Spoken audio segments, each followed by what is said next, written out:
Muhammad al-Baqir likewise. Ali ibn Musa Rida lived in the time of Ahmad ibn Hanbal. Ahmad ibn Hanbal says there is none as knowledgeable as Ali ibn Musa. Yahya bin Aktham lived in the time of Muhammad al-Jawad. I'm giving you the name of the most famous scholars living in the time of each Imam.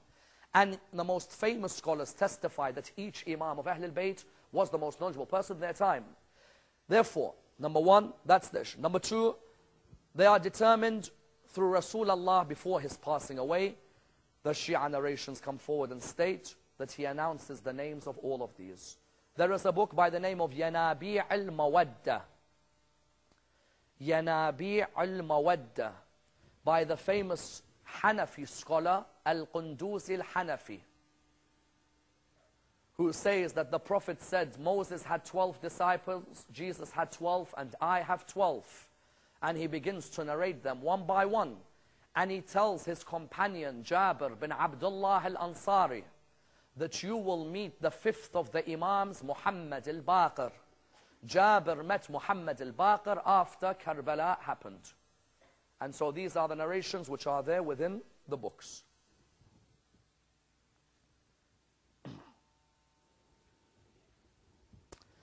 Why do the Ismailis continue to have present living Imams and the other sects don't? It's an interesting question. Of course, the split with the Ismailis occurs over the sons of Ja'far ibn Muhammad. Ja'far ibn Muhammad, amongst his sons, the eldest of them was Ismail. The second was Abdullah. The third was Musa ibn Ja'far. Ismail died in the 138th year after Hijrah. Ja'far al-Sadiq died in the 148th year after Hijrah. Therefore, Ismail died before his father. There are narrations which say when he died, his father at his funeral done something very peculiar.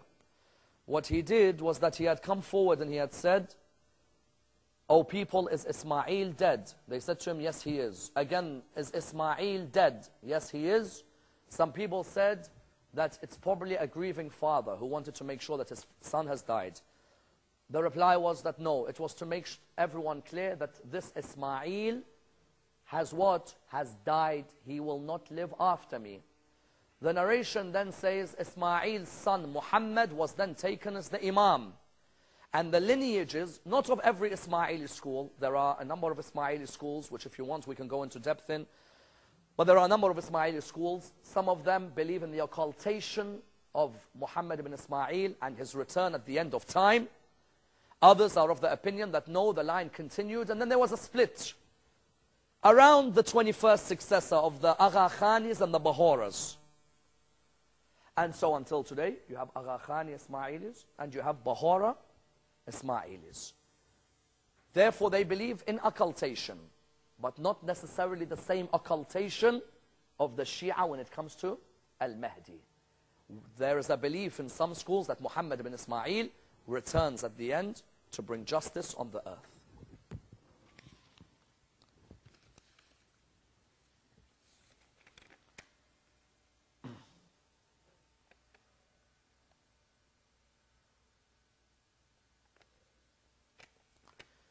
Can you talk about the political implications of Shi'ism, especially as in Iran being the voice of Shia Islam?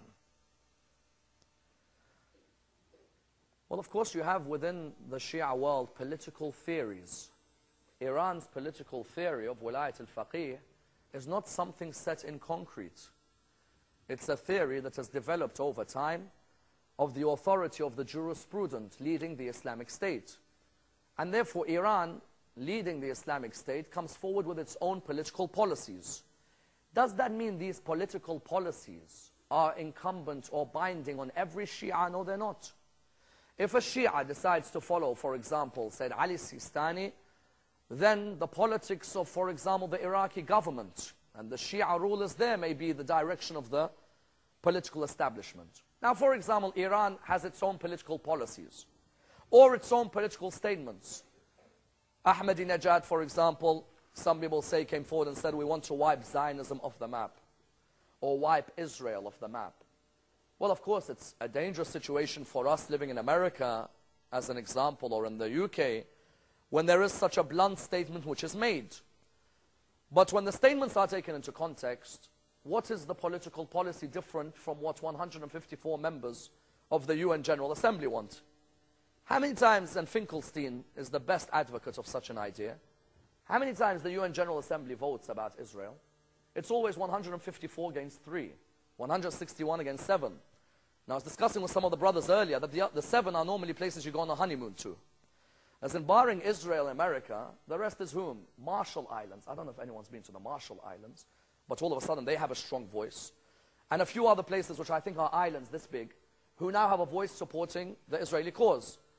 If Ahmadinejad, for example's political stance is seen as being somewhat strange, well then 154 other members of the UN General Assembly are strange.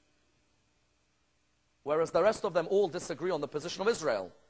Is Iran's political position something wrong when Iran advocates the support of Gaza and Palestine more than some so-called Sunni countries? Really like the presence of Egypt in that situation.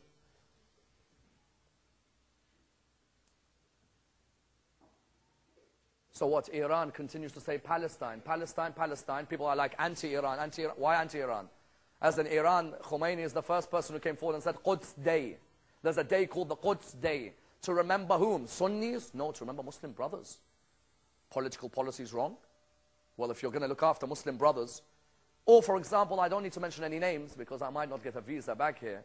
But for example, across the border of Palestine, you know where I'm going. I'm not going to mention his name. He rules a certain group of people who are very strong, mountain people, completely to whoever came near them. He supports Palestine more than any other. And he's the biggest supporter of Sayyid Ali Khamenei in Iran. And the whole Sunni world, if we're talking Sunni politics and Shia politics, the whole Sunni world takes him as their leader in the idea that barring the extreme factions which gave a Friday khutbah on the time when his people were defeating a certain group of people in Saudi Arabia, there was a khutbah which said, do not support the man. Why? Because he's a Shia. And yet the Shia man comes in every one of his lectures and says, support our brothers in Palestine. So Iran's political policies don't seem to have much of a problem. It's only whether the word Shia makes us have a problem with them. And it continues to say, also, are the international intra-faith conferences really working or good photo opportunities? Well, I agree with whoever says that when I say that some of them are straight photo opportunities. I'm not going to deny that. But you know what? That's the world we live in, us Muslims. In many cases, we're working for photo opportunities with those who rule the Arabian states. You ask them for help, they'd rather side with your enemies than side with you. So if a photo opportunity is the only way to bring Sunni and Shia leaders together, then let's begin somewhere. You see, some countries in the Middle East, unbelievable. They'd rather support the cause of oppression and go against their own Muslim brothers. And if Muslim brothers can get together in a photo op for Sunni Shia unity, you know what, let's start somewhere. Because we can't continue with this backward-minded thinking that they are this and we are this. If that disunity continues, there's no way we're going to develop. And so, it may be photo ops. On the other hand, I do believe, like for example, having known from Iran especially, Iran has excellent Shia Sunni conferences. And they don't really make many of the photos, to tell you the truth. You have to be invited to really know the amount that goes on in terms of bringing together the sects in the religion of Islam in Iran. I think sometimes there are people with a bad image of a country which has done more to try and bring Muslims together than any other place. I was actually reading, any of you read the articles of Reza Zia Ibrahimi? Well, he wrote an article recently about Iran, and he was talking about the whole idea that they say Iran is anti-Jewish and so on. There's a member of the Iranian parliament who's Jewish. And when Khatami went and visited all the synagogues within Iran, there's no problem with a person being Jewish in an Islamic country. Iran's political policies are differing with Zionism, not with Judaism. And there's a difference between the Zionist and the Jew.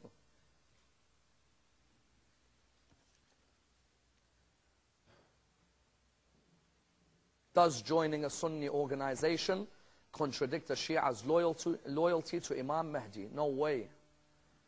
Joining a Sunni organization contradicts the Shia loyalty to Imam. On the contrary, the Sunni brothers all believe in Imam al-Mahdi. But they may not believe he's born yet. But the idea of justice within the Imam, that's still amongst us. I as a speaker, have lectured in many Sunni organizations. That's not changing my loyalties. Rather, I'm finding brethren who I can work with on this issue.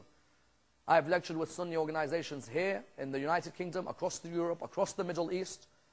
And until today, many of my closest friends who are fellow speakers on the circuit, until today, many of them work together, and we're best of friends in trying to work together to bring a healthy environment within the Islamic world. Anyone who has this very narrow-minded vision, unfortunately, that's the vision which is causing trouble for the religion of Islam.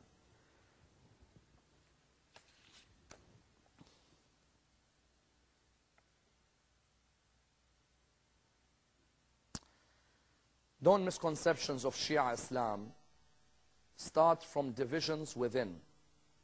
Ismaili follow Imamat, Ithna Ashari, the Sunnis follow the Caliphate. Well, each of the schools in Islam has their own definition as to what is Caliphate. After the Prophet passes away, the method of choosing a Caliph even differs between Caliph to Caliph. The first Caliph was chosen in an election. The second was chosen by the first. The third was chosen by 6. The fourth was chosen by the whole community. If a school wants to subscribe to that opinion, that's their opinion. There's no concrete way. The first Caliph, the Prophet is dead, is being elected in Saqifa, while the Prophet is being buried. The second Caliph gets chosen by the first. Well, if the second can get chosen by the first, so why couldn't the Prophet choose? As in, the first has the ability to choose, but the Prophet doesn't choose. I don't know how that works, but it's a political opinion. What I'm trying to say is that every school in Islam has their own understanding of the origin of the religion. The Shia, as I said, are of the opinion that the Imam is chosen by the Prophet before the Prophet passes away. And so with each school's opinion, every school has considerable evidence which come to back up these opinions.